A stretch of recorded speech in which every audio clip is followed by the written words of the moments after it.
Well, who's ready for some more injustice in our judicial system? James Crumbley, the father of Oxford shooter Ethan Crumbley, and I'm going to take a look at some of the stuff that I think is going to be probably similar, maybe a little bit different, what I expect, and I am not expecting any more from the prosecution than was introduced in the Jennifer Crumbley trial. So let's get started. Interestingly, I've been online and I've been kind of seeing some articles, and there's a couple articles that regarding James Crumbley that really caught my eye. One is that the defense is claiming that the jury pool is tainted and that the venue needs to be moved to a different jurisdiction. And I had to think, is the jury pool tainted or is the prosecution tainted?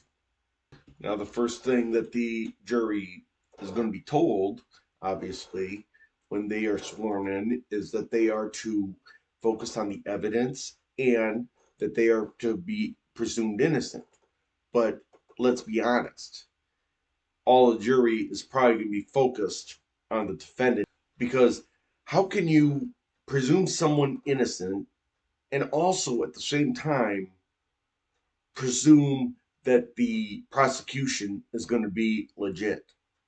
During Jennifer Crumbley's trial, I feel that it was the prosecution that was at a unfair advantage. And why do I say that? Because of the fact that some of the stuff that was brought in to the court and into evidence should not, in my opinion, been brought into evidence.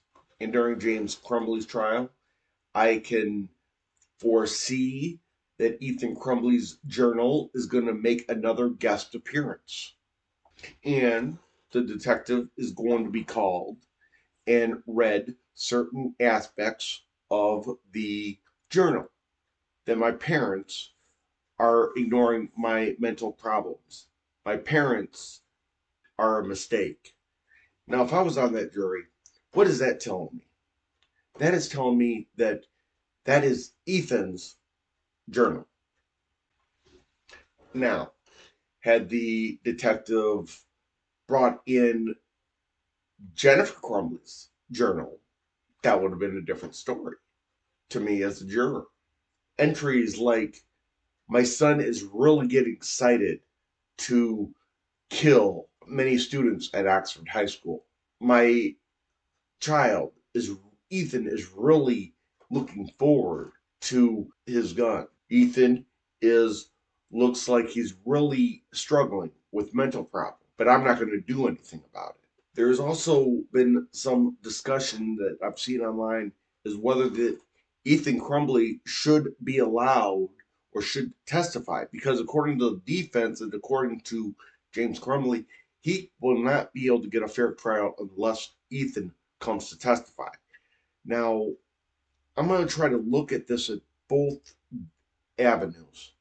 Now, the prosecution probably can kind of say that Ethan should not testify. One, he's a convicted felon. Two, his testimony cannot be credible. And three, it's not going to make a bit of difference regarding the trial. Now, if I was a defense, now mind you, I'm not a lawyer. I'm just trying to view both sides of the argument, kind of, you know, like a judge, but a neutral party that don't have all the laws. I'm just really trying to evaluate all the arguments. But the defense, they can argue that Ethan Crumbley was not convicted. He pleaded guilty. He was not convicted. Two, the prosecution never offered him a plea deal or reduced charges or anything for him to plead guilty. That was something Ethan did on his own. Three, Ethan very much said at his sentencing that we are here because of me This had nothing to do with my parents. This had nothing to do with school administrators. This has nothing to do with anything except my decisions, my choice to do what I did. Lastly, I would argue with the judge, you found it pretty reasonable for the journal to be admitted into evidence in Jennifer Crumbley's trial. The prosecution scolded Jennifer Crumbley by asking her, why did you not search his room? And was applying basically, why weren't you searching this room for this diary? Then you would have been able to see this diary and you would have had knowledge and been able to have the ability to stop it. Shout out to any parents out there. How many parents know for a fact, 100% sure, that their son or their daughter keeps a personal, intimate diary or journal? Jennifer, and I'm sure James Crumbley will testify to, if he does testify on his own behalf, will, I'm sure, kind of say that I didn't even see this journal. I didn't even have knowledge of this journal until we were given to us in discovery. So if there is to be a fair trial in the James Crumbley situation, I feel that if Ethan Crumbley is not come in to testify, because the prosecution regarding this is going to say he's just trying to protect his parents, I think at least what he said at sentencing should come in, because I believe that would have a definite impact on any verdict that is rendered. I am not a lawyer. I'm just someone that really loves to examine, loves to analyze situations, and I love philosophy. Philosophy is the ability to seek answers to questions and to be able to learn about wisdom and truth. And what are we doing in a trial? We are seeking truth.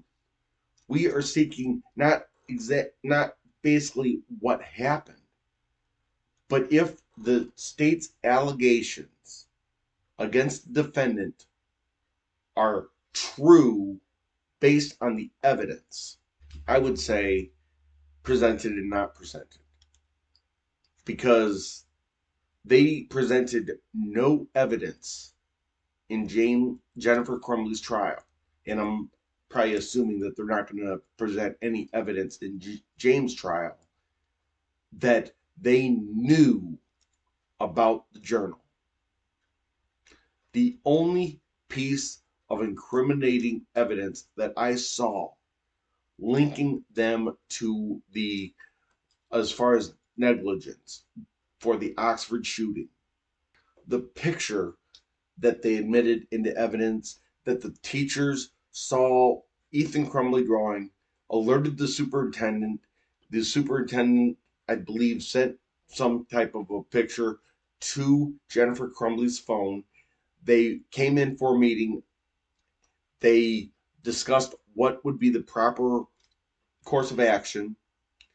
And I can't say exactly what Jennifer or James may have been thinking, but I can kind of take a guess that they wanted their son at school because, one, they had a firearm at the house, two, that he would be unsupervised, and three, that he should remain with his peer group. Unbeknownst to James and Jennifer Crumbley, and this was testified at the Jennifer Crumbley trial, is that they did not know that the gun was gone. When the shooting happened, that's when they realized the gun was gone. So if the school would have saw that drawing and would have had reasonable cause and check his book bag, check his locker, they would have found the firearm and they would have been able to alert Jennifer and James Crumbley at that point. I believe the school, Oxford School, is more responsible, more negligent than Jennifer and James Crumbley was. Feel free to put in the comment section what you thought. Make sure you subscribe to my channel. It really helps me out. I don't disagree with everything I said, but you want to have a dialogue going about different views, subscribe anyway. Because you can subscribe and we could have different opinions. And that's what philosophy really inspires me, is the fact that everybody can have different opinions and still get along, still like each other. I'll see you next time.